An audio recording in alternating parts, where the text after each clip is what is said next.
And as you were just saying, 20 attacks on U.S. forces in the last week and a half. For some perspective, we do want to bring in retired Air Force Brigadier General John Tykert. Thank you so much for being here. Can you hear me, General?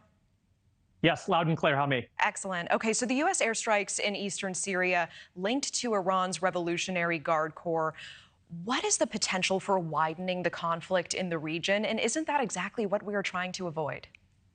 Natasha, we are trying to avoid that. And the best way that we can communicate to Iran is through strength, capability, will, and resolve. And I fear that the American strikes in Syria last night were too late, were too weak, and were accompanied by a tepid response or statement by the Secretary of Defense that only emboldens Iran, not puts them back a step. Interesting. What should the U.S. be doing in your eyes?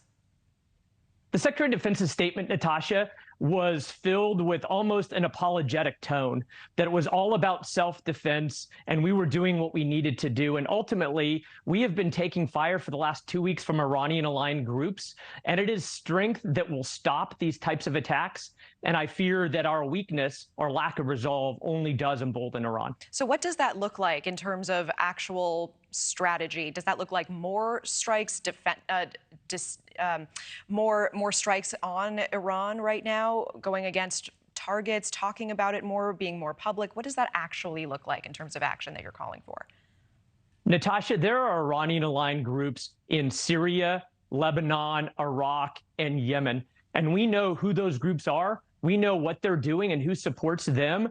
And the fact that we waited for almost 2 weeks to strike back in a small-scale way, not a large-scale way, is again a sign of our weakness. And we need to demonstrate not just self-defense actions against the Iranian-aligned groups, but we need to show strong actions like potentially the steps we took in January of 2020 against Iranian General Soleimani to actually stop Iranian aggression in the region. All right, General, I appreciate your time. Thank you so much for coming on and providing some perspective. Thanks, Natasha. Thank you for watching. Go to newsnationnow.com to find News Nation on your television provider. And don't forget to click the red subscribe button below to get more of News Nation's fact-driven, unbiased coverage.